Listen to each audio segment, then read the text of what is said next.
আপনার এনআইডি কার্ডে থাকা তথ্য ভুল থাকলে তা ঠিক করতে এই ফর্মটা পূরণ করে আপনাকে চলে যেতে হবে আপনার উপজেলা নির্বাচন অফিস বা জেলা নির্বাচন অফিসে। তার পরবর্তীতে এই ফর্মটা অবশ্যই সেখানে প্রদান করতে হবে এবং আপনার যে চাহিত সংশোধনীগুলো রয়েছে এটি ঠিক করে দিতে পারবেন। এজন্য আপনার টাকা পয়সারও কিন্তু খরচ হবে না বা প্রয়োজন হবে না, যেটা 230 টাকা গভর্নমেন্টের ফি থাকে। 10 আগস্ট থেকে এই প্রক্রিয়া শুরু হয়ে গেছে। কিভাবে ফর্মটা পূরণ করবেন চলুন স্ক্রিনে বিষয়টা দেখা দেব। কাইন্ডলি স্ক্রিনটা ফলো করে দেন। আর ভিডিওটা যদি এখন পর্যন্ত দেখে থাকেন লাইক করে চ্যানেলে সাবস্ক্রাইব করে সম্পূর্ণ বিষয়গুলো জেনে নেওয়ার রিকোয়েস্ট করছি। এই ফর্মে চলে আসার পর আপনি দেখতে পারবেন ভোটার তালিকায় কোনো অন্তর্ভুক্তির বিবরণ সংশোধনের দরখাস্ত, এবং সেক্ষেত্রে আপনার যে মূল জাতীয় পরিচয়পত্র রয়েছে সেটা এখানে সংযুক্ত করতে হবে। এটা নতুন ভোটারদের জন্য শুধুমাত্র। তো এখানে আপনার উপজেলা বা থানা নির্বাচন অফিসের নাম লিখতে হবে, এলাকার নাম, তারপর জেলার নাম লিখতে হবে, তারপর আবেদনকারীর নাম এখানে সম্পূর্ণ লিখতে হবে এনআইডি কার্ডে যা আছে, তারপর আবেদনকারীর জাতীয় পরিচয়পত্র নাম্বার, যদি ভুল থাকে ভুলই এখানে লিখতে হবে, তারপর সংশোধনের বিবরণ। তো সংশোধনের বিবরণের ঘরে আপনারা এখানে মূলত বেশ কিছু অপশান দেখতে পারবেন, যেখানে বিদ্যমান ভুল তথ্যদের বিবরণ এবং চাহিত সংশোধিত তথ্য এবং সংযুক্ত দলিলাদি। এই ফর্মটা কোথায় পাবেন সেটাও বলে দিচ্ছি। এটা হচ্ছে ভোটার ফর্ম 14। তো এখানে আপনার কি ভুল থাকতে পারে, জাতীয় পরিচয়পত্রে নিজের নাম থাকলে সেটা দিবেন, জন্ম তারিখ থাকলে সেটা ভুল দিবেন, বা আপনার পিতামাতার নাম ভুল থাকলে সেটা আপনি দিবেন, ভুল তথ্য দিতে, অর্থাৎ এনআইডি কার্ডে যে ভুল তথ্য লিপিবদ্ধ হয়েছে সেটা।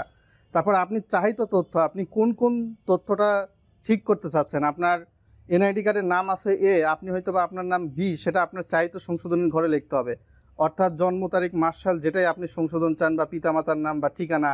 তারপর সংযুক্ত দলিলপত্র, আপনার যে ভুলটা সংশোধন চাচ্ছেন এর বিপরীতে আপনার যেই দলিলপত্র সেটা আপনার সার্টিফিকেট হতে পারে, এসএসসি, এইচএসসি, বা পিতামাতার এনআইডি কার্ডের সংযুক্ত ফটোকপি সেটি হতে পারে। তারপর আপনি তারিখটা লিখবেন যেই তারিখে এই আবেদনটা নির্বাচন অফিসে জমা দেবেন। তারপর আবেদনকারীর স্বাক্ষর, অর্থাৎ যার এনআইডি কার্ড তার স্বাক্ষর, তার যে ঠিকানা রয়েছে সেটা দিতে হবে।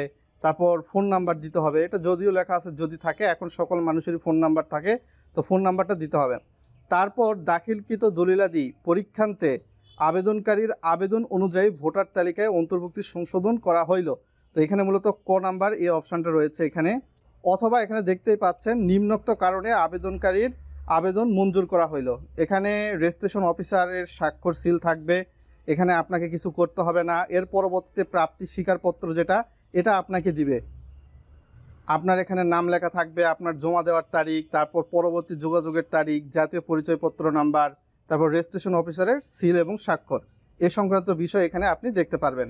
এবং এই প্রক্রিয়াটা শুধুমাত্র যারা 2025 সালের মধ্যে নতুন ভোটার রেজিস্ট্রেশন প্রক্রিয়ায় ভোটার হয়েছেন তাদের জন্যই কিন্তু এই সুযোগটা, উইথিন আপনার সরকারি যে গভর্নমেন্টের ফি রয়েছে এটি ছাড়াই। কেননা অনেক সময় কিন্তু দেখা যায় আমাদের নিজের অজান্তে বা আমাদের নিজের কারণে, বা যারা এনআইডি কার্ড টাইপিং করে তাদেরও কিন্তু অজান্তে কোনো কিছু হয়তো বা ভুল টাইপিং হয়ে আপনার এনআইডিতে ভুল তথ্য আসতে পারে। এ কারণে এই একটা সুযোগ দেওয়া হয়, যারা নতুন ভোটার তারাই শুধুমাত্র এই প্রক্রিয়ায় তাদের এনআইডি কার্ড সংশোধনের আবেদন করতে পারবে। এবং এই কার্যক্রমটা কিন্তু বিশেষ করে চলবে 23 আগস্ট পর্যন্ত। আর যারা পূর্বে ভোটার হয়েছেন তাদের অবশ্যই 230 টাকা গভর্নমেন্টের ফি দিয়ে সংযুক্ত প্রয়োজনীয় ডকুমেন্টস অনলাইনে দিয়ে তার পরবর্তীতে অ্যাপ্লাই করতে হবে। এটার সঙ্গে তাদের কোনো সম্পর্ক নেই। সো আজকে এখান থেকে বিদায় নিচ্ছি।